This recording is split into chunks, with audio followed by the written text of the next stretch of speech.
이번 새해 들어서 제가 3주 동안 이어서 고린도전서 12장의 말씀을 통해서 서로 지체가 되어 하나 되는 교회, 이 말씀을 여러분들과 나눈 이유는요, 그것이 우리 교회의 2023년의 주제여서만이 아니라 우리가 하나가 되는 것은 수단이 아닌 목적 그 자체이기 때문입니다. 지난주에도 제가 여러분들에게 말씀을 드린 것처럼 여러분과 저와 이 그리스도인으로서 신앙 가운데 살아가는 이유와 목적, 그 궁극적인 것은요, 여러분들 어떻게 생각하십니까? 여러분들 신앙생활 하시는 이유가 뭐라고 생각하십니까? 여러분들 이 세상에 70, 80평생 살아가시는, 아니 90, 많게는 100세까지 산다면 살아가는 인생의 목적이 뭐라고 생각하십니까? 어떤 큰 성공, 성취를 이루는 거요? 한 세대만 지나면 다 잊어버려요. 누가 뭘 했는지 기억하지 않아요. 사건만 남지 사람은 다 들지 않아요. 많이 쌓아두시려고요? 여러분들이 쌓아놓은 거를 여러분이 누릴지, 여러분 자녀가 누릴지, 다 쌓았는데 남이 누릴지 아무도 몰라요. 여러분의 인생의 목적이 무엇입니까? 남을 위해서요? 어떤 게 남을 위하는 겁니까? 어떤 게 가족을 위하는 겁니까? 어떤 게 나의 친구와 동료를 위한 겁니까?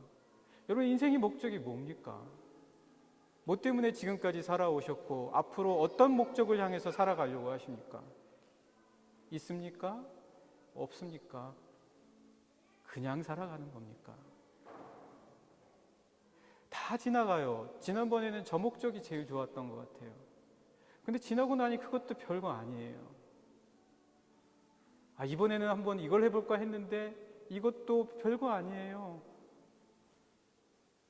뭐가 목적입니까? 그리스도 예수와 하나 되는 겁니다.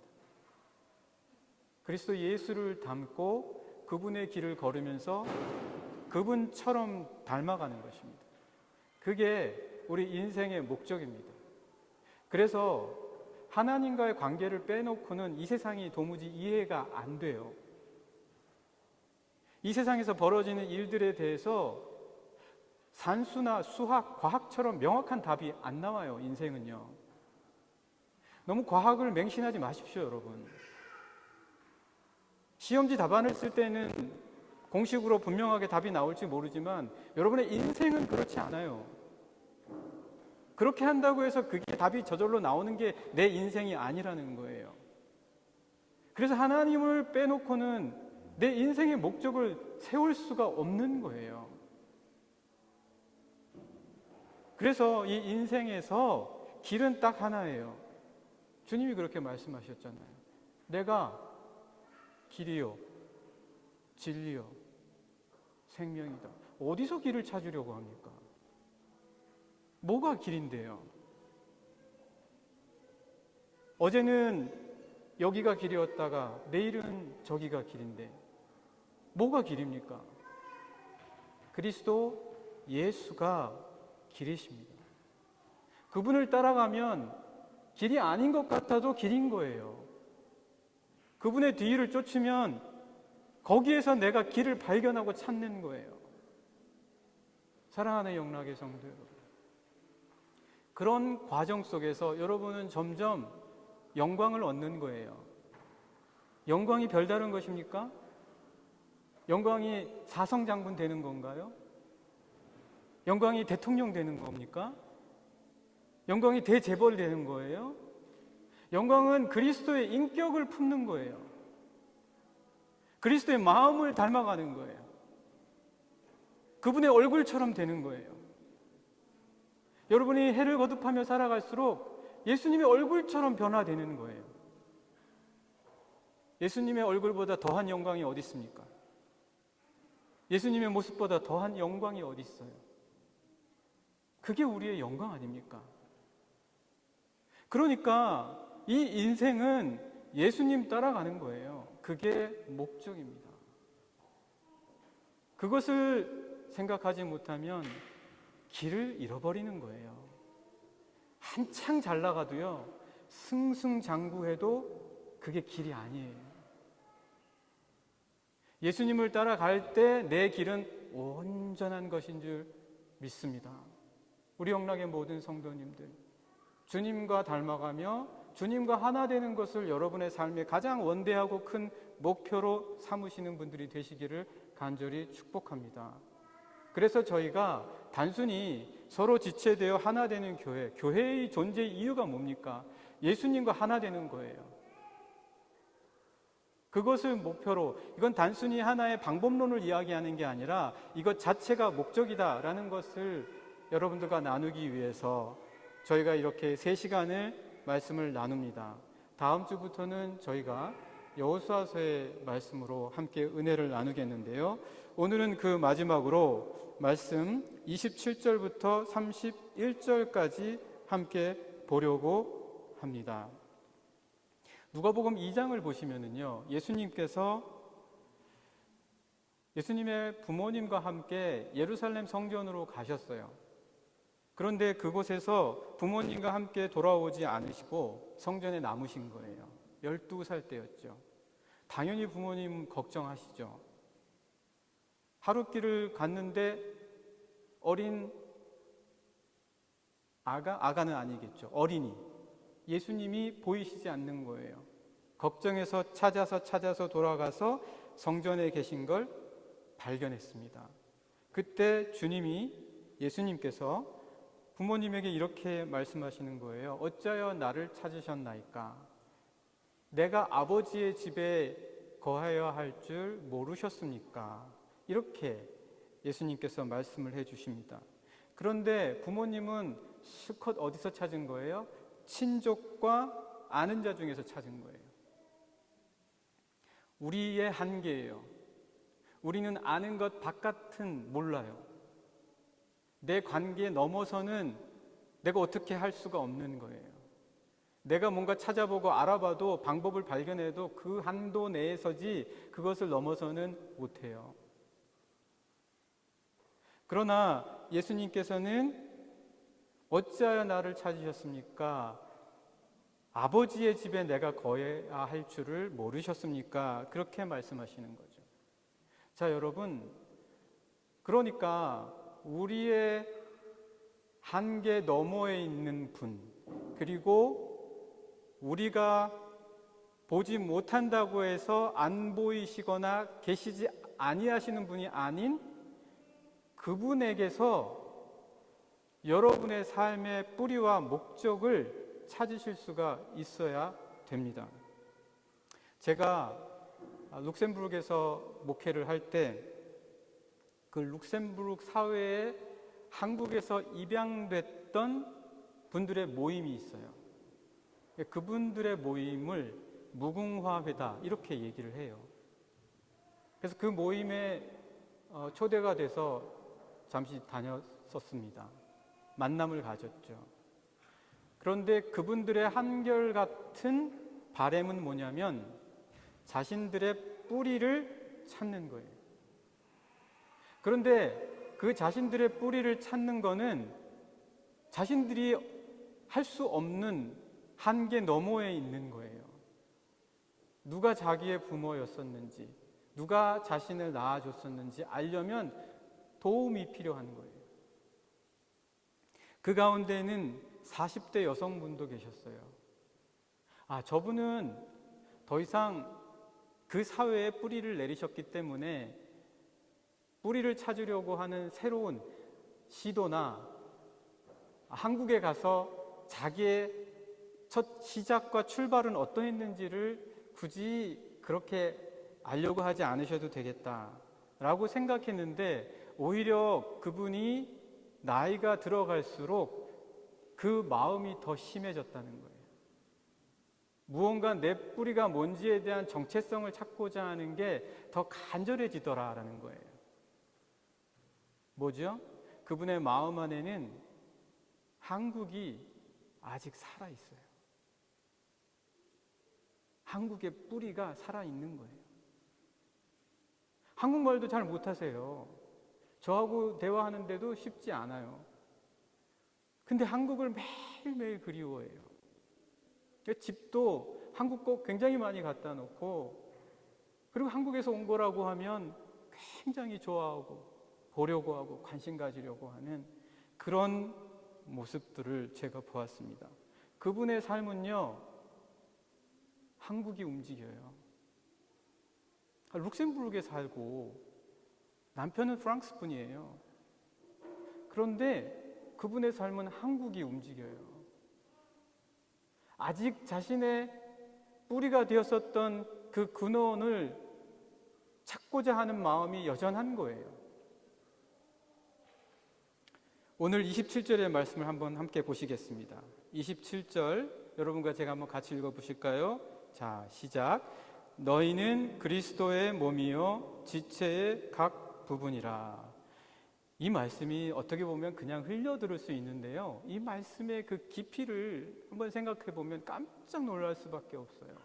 저도 말씀을 준비하면서 이 말씀을 곱씹어 봤어요.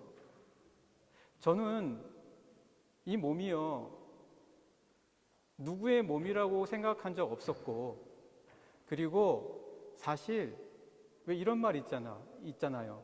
누구의 수족이 되다. 누구가 지시하는 대로 하다. 누구를 따르다. 그런 말 되게 싫어했어요. 왜 내가 저 사람의 말을 들어야 돼? 저 사람이나 나나 똑같지.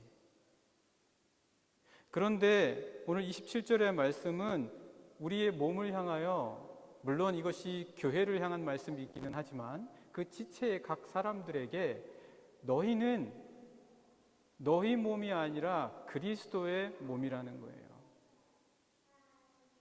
여러분, 쉽게 말하면 그거 있잖아요. 몸이요, 여러분 몸이니까 여러분이 마음대로 움직이잖아요. 여러분 마음속으로 뭔가 호기심 나는 게 길가에 있다. 그러면 생각이 나서 가봐야지 하면 여러분의 몸이 저절로 그쪽으로 가잖아요. 왜요? 여러분의 몸이니까요. 여러분이 다스리고 여러분이 지배하는 거라고요. 근데 어느 날 생각해 보세요. 배탈이 났어요. 여러분 생각으로는 내 위장과 장이 제대로 움직여주기를 아무리 생각을 해봐도 여러분의 몸이 제대로 생각대로 안 움직여지는 거예요. 여러분 몸이 아닌 거예요. 그 잠깐의 순간만큼은 여러분의 생각대로 다스릴 수가 없으니까. 그런데 여기서 주시는 말씀은 뭐죠? 너희의 몸은 그리스도의 몸이라는 거예요. 그러니까 이 말씀은 그리스도의 뜻대로 움직이는 자들이다라는 거예요. 너희들은 그리스도의 의지와 생각과 계획대로 살아가는 자들이어야 한다. 어렸을 때는요, 자기의 몸을 엄마 뱃속에서 태어나자마자 다 무엇이 지배합니까? 본능이죠. 그 몸을 어린아이가 이성이 미처 교육받고 자라나기 전에 이성대로 움직이는 아가 보셨어요? 아가들이 태어나자마자 화장실 좀 다녀올게요, 엄마. 빨리 저 좀 화장실로 데려가세요. 이런 아기 보셨습니까? 여기 애기 엄마들 좀 얘기해 보시죠. 그런 분들 있었는지. 없잖아요. 본능에 따라 행동하는 그런 시기가 있지요. 그 다음에 어떤 시기가 있습니까? 감정에 따라 움직이죠. 감성이 풍성하게 되면 그 감정에 따라 내 몸을 움직여요. 그 감정 때문에 몸이 힘들어질 때가 얼마나 많이. 그러니까 우리의 문제가 뭔지 아세요? 나를 너무 믿는 거예요. 내 자신을 너무 믿어요. 한 번도 의심해 보지를 않아요.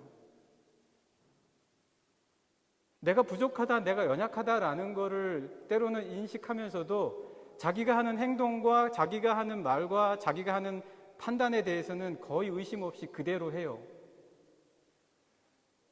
그러나 그 감정이 자기의 판단과 생각과 행동 속에 얼마나 많이 들어가 있는지 아십니까? 그래서 우리가 자라면서 교육을 받잖아요. 무엇을 키워주는 거예요? 이성이죠. 그런데 이성만 있다고 생각해 보세요. 이성적인 사람이야. 감정이 전혀 없어. 끔찍해요. 이성의 시대라고 하는 18세기 이후의 계몽주의의 가장 끔찍한 전쟁과 대학살이 이성의 시대에 일어났잖아요. 개인적으로도 마찬가지인 거예요. 여러분 이성 너무 믿지 마세요.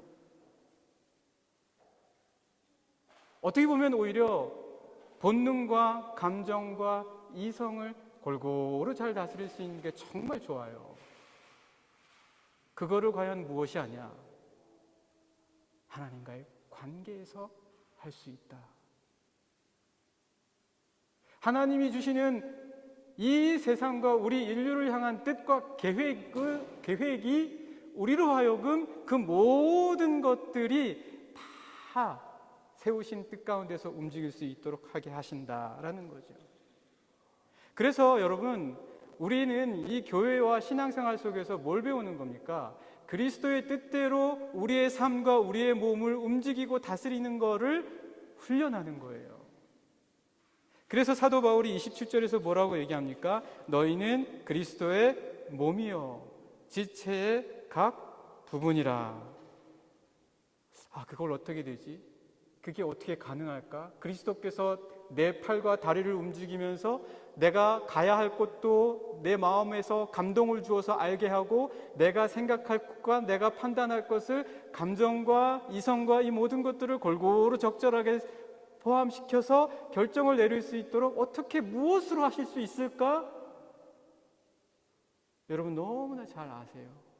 같이 한번 말씀을 찾아보겠습니다. 갈라디아서 2장 20절 말씀입니다.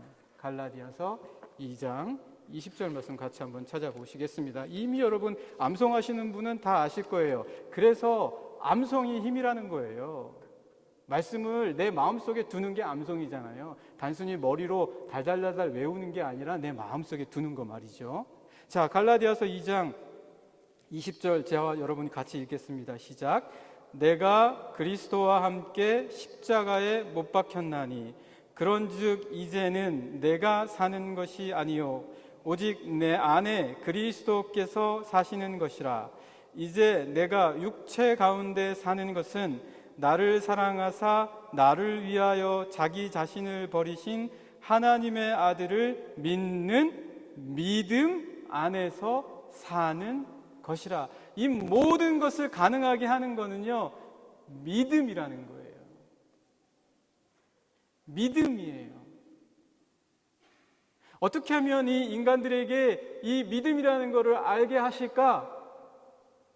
그래서 하나님께서 아브라함에게 나타나셔서 약속이라는 걸 주셨어요. 약속은 믿는 거예요. 약속은 다 이루어진 게 아니에요.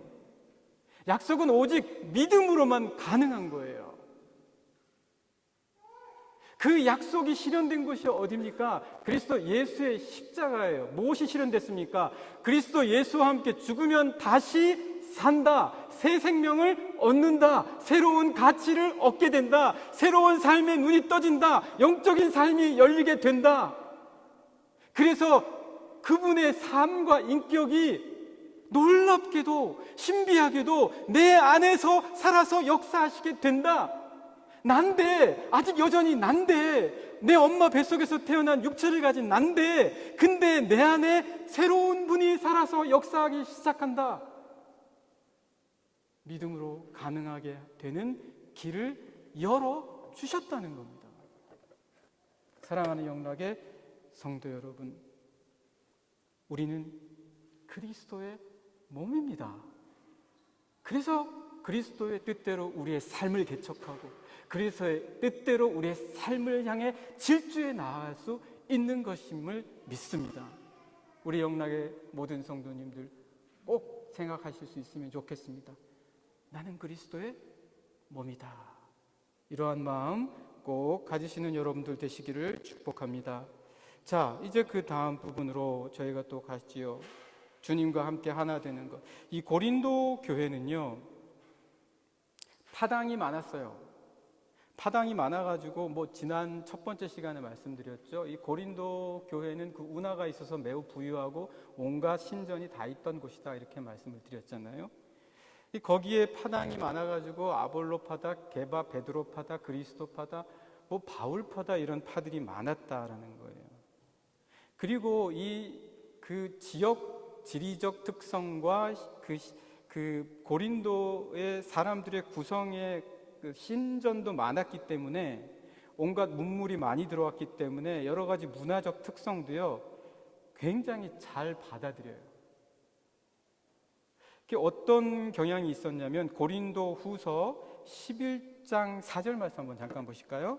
예, 조금 말씀을 찾아보겠습니다. 고린도 후서 11장 4절 말씀 보시면 이 고린도 교회의 특성이 어떠했냐?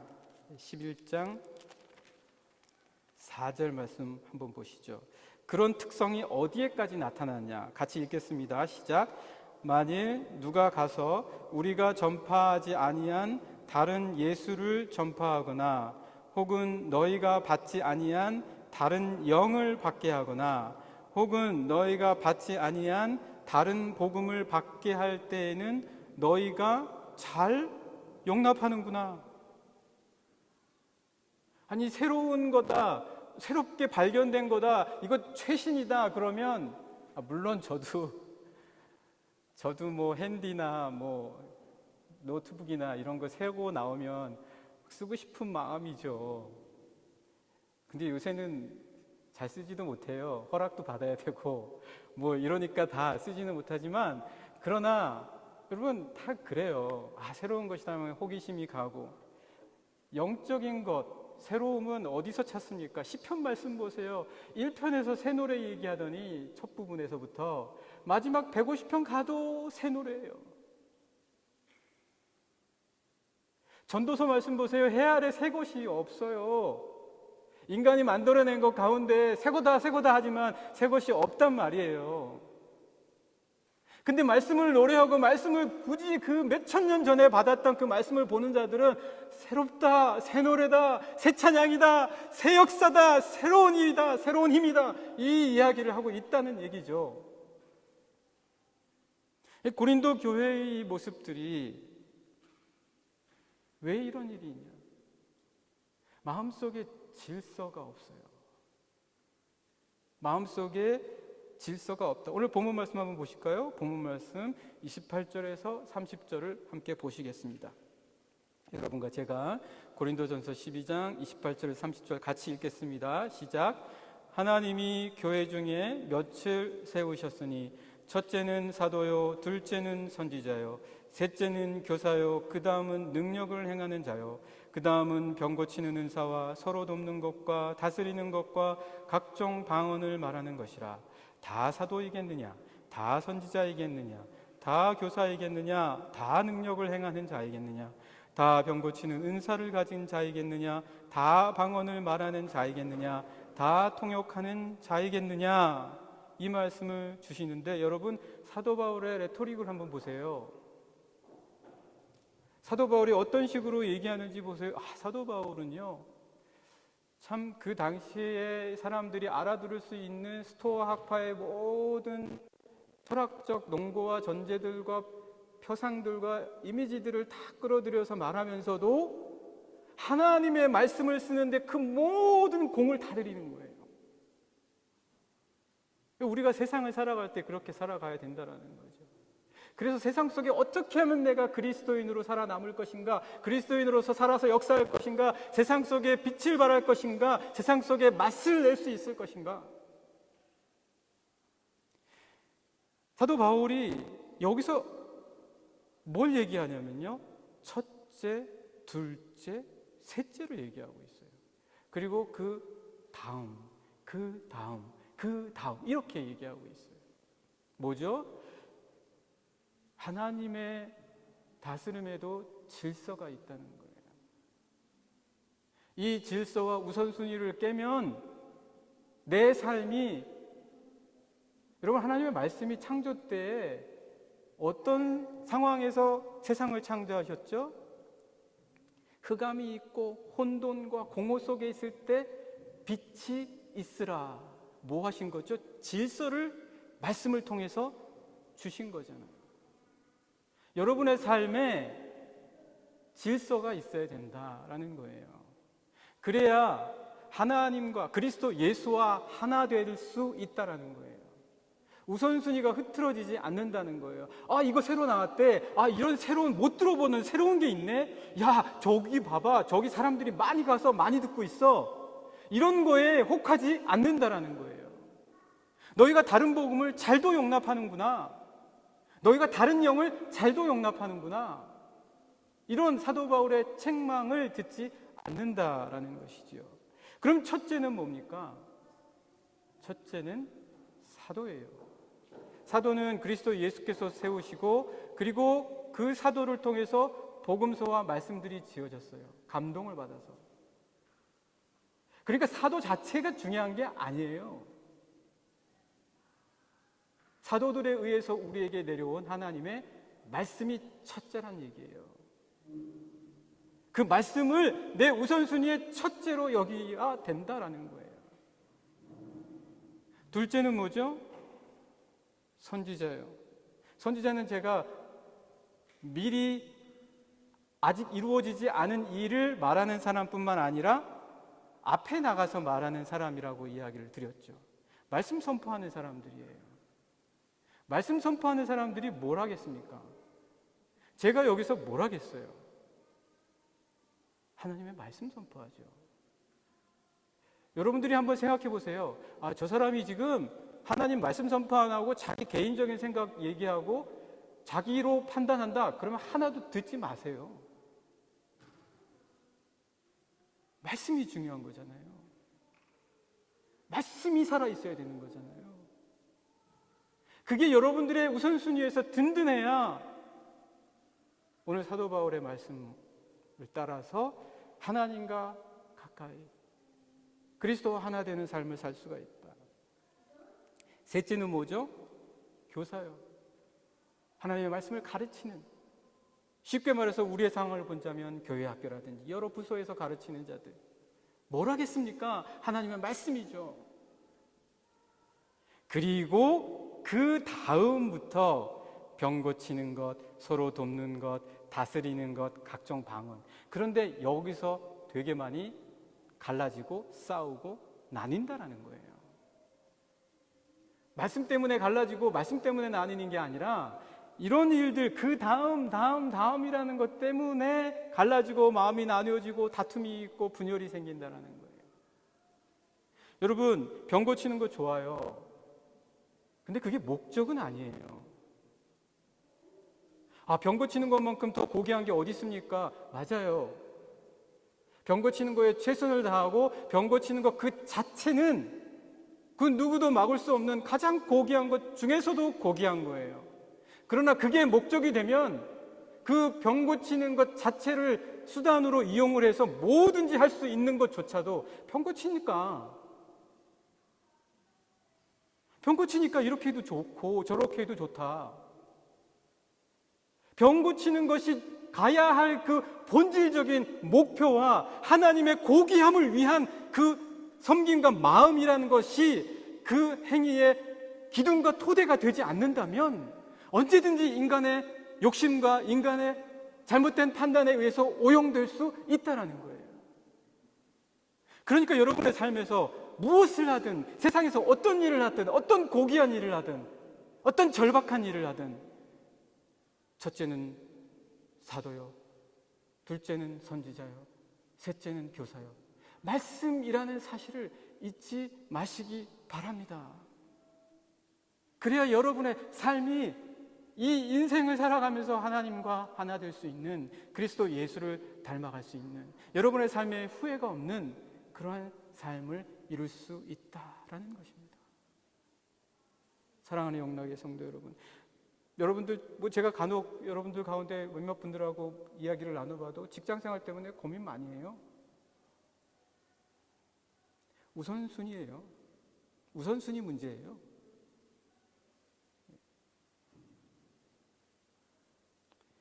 자, 사랑하는 영락의 성도 여러분, 오늘 여기서 분명히 이야기해주고 계시는 것, 우리 누가복음 12장 14절 말씀 잠깐 한번 보실까요?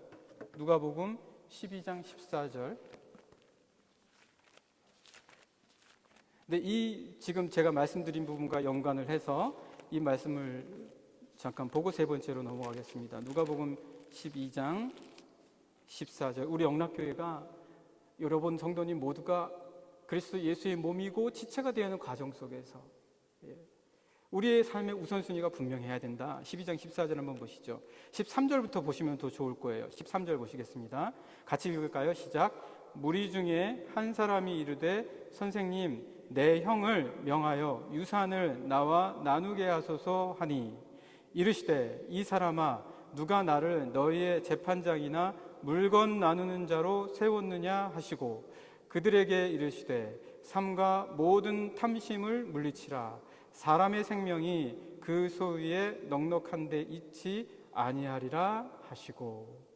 여러분, 어떤 무리 중에 한 사람이 예수님께 나와서 재산 문제가 있었나 봐요. 유산 때문에 그랬나 봐요. 형이 자기보다 더 많이 갖는 거예요. 물론 이 당시에 율법에 의하면 형이 2배를 가져요. 가능성은 이거예요. 형이 더 많이 갖는 것, 율법에 따라 갖는 것, 예수님이 좀 판결해 주셔서 똑같이 나누게 해주실 수 없을까? 그 마음으로 갔을 수도 있고, 형이 욕심을 내서 2배보다 더 많이 가져가니까 억울해서 나왔을 수도 있어요. 여러 가지 가능성이 있어요. 자, 그런 가능성이 있지만 예수님은 이 사람을 보고 이렇게 말씀을 하셨어요. 15절에 보시면 삼가 모든 탐심을 물리쳐라. 그러니까 그 사람의 문제는 지금 예수님의 말씀을 통해서 자신의 유익과 유리한 것, 다시 말하면 본질적인 우선순위가 예수님 자체가 아니라 예수님을 통해서 내 자신에게 어떤 유익을 얻을 수 있을까를 생각했다라는 거예요. 우선순위예요. 우선순위예요. 그래서 주님은 말씀하시잖아요. 야, 내가 너 재판장이니? 내가 너 재산 나눠주는 사람이니? 예수님을 그 수준에 놓고 보고 있다라는 거죠, 지금. 그래서 이 재산을 나눠달라고 한 이 사람에게 주님께서 이렇게 말씀을 하시면서 보다 더 근본적인 문제를 얘기하시는 거예요. 너에게 있는 문제의 본질과 우선순위를 찾아보라는 거예요. 그것이 해결되지 않는 한 재산을 2배 이상을 줘도 이 사람의 문제는 끝나지 않아요. 여러분의 삶의 문제가 언제 끝나냐? 우선순위가 확실해지면 그때 여러분의 문제에서 탈출구를 찾는 거예요. 안 그러면 어디를 가든 무엇을 하든 어떤 일을 하든 환경이 바뀌든 어떤 사람을 만나든 같은 문제가 계속 반복해서 여러분에게 똑같이 벌어집니다. 그저 주님은 재판장일 뿐이에요. 그저 주님은 뭔가 우리에게 나눠주고 공평하게 해주실 뿐이에요. 사랑하는 영락의 성도 여러분, 2023년 우리가 주님과 같이 닮아가는 가운데 우리가 하나님과 함께 하나가 되고 그리스도 예수와 함께 하나가 되기 위해서 내 삶의 우선순위가 뭐냐? 사도 바울이 이야기한 것처럼 프로톤, 뉴트론, 프레온, 이 세 가지, 첫째, 둘째, 셋째, 그 다음은 이것에 대해서 여러분들 잊지 마시고 세워가시는 한 해가 되기를 간절히 축복합니다. 네, 마지막 말씀 31절, 이 말씀 마치고 빨리 마치겠습니다. 31절 같이 읽겠습니다. 고린도전서 12장 31절입니다. 너희는 더욱 큰 은사를 사모하라. 내가 또한 가장 좋은 길을 너희에게 보이리라. 제가 작년 말에 우리 여러 성도님 중에 한 분이 제가 아는 제 동기 목사님을 하고 그 같은 교회에서 신앙생활을 하신 분이더라고요. 그래서 좀 관심이 가서 그분 말씀하고 하는 거를 좀 제가 들어봤어요. 근데 그분이 딱 얘기하시는 게 제 마음에 이게 딱 굉장히 많이 다가왔어요. 뭐냐면 젖붙임 얘기예요. 중국에 갔는데 중국의 한 마을 장가겐가 뭐 어딘가에 갔는데 거기에 사과나무가 있는데 설명을 들었겠죠. 사과가 아니라 감이 열렸다던가 그러는 거예요. 젖붙임을 한 거예요. 가지를 감나무 가지를 딱 붙였더니 기둥은 다 사과인데 감이 열리는 거예요. 그렇죠? 거꾸로 되는 게 아니에요. 사과가 열리는 게 아니에요. 사과나무라고 해서 감이 열리는 거예요. 로마서의 말씀을 보면 사도 바울이 너희는 접붙임을 받았다라고 얘기해요. 그 말씀이 뭡니까? 우리가 그리스도의 몸이 되지만 우리 개인의 인성과 특성을 주님이 다 무시하지 않아요. 우리 성품 안에서 다 이루어지는 거예요. 우리의 인격이 변화되면서 우리 안에서 다 일어나는 거예요. 그러나 그 열매의 힘은 어디서 나오는 거예요? 뿌리와 가지에서부터 줄기에서부터 나오는 거예요. 그리스도로부터 나오는 거예요. 그래서 여러분들 이게 어떻게 우리에게 가능하고 그리스도 예수와 하나가 될까? 예수를 의지하시고 그리스도 예수를 여러분의 머리로 삼고 그분에까지 자라나십시오. 이 말씀만 보고 저희가 오늘 말씀 마치겠습니다. 에베소서 4장 15절 16절입니다. 마지막으로 같이 한번 찾아보시죠. 에베소서 4장 15절 16절입니다. 우리가 그리스도에게까지 자라가면 그분의 삶의 뜻대로 움직이는 그리스도의 몸이 된다. 에베소서 4장 15절 16절 말씀 같이 읽겠습니다. 시작. 오직 사랑 안에서 참된 것을 하여 범사에 그에게까지 자랄지라. 그는 머리니 곧 그리스도라. 그에게서 온몸이 각 마디를 통하여 도움을 받음으로 연결되고 결합되어 각 지체의 분량대로 역사하여 그 몸을 자라게 하며 사랑 안에서 스스로 세우느니라. 아멘. 꼭 2023년 한 해 그리스도의 몸으로서 그리스도와 하나 되며 그분의 뜻을 이루어 가시는 영락의 모든 성도님들 되시기를 간절히 축복합니다.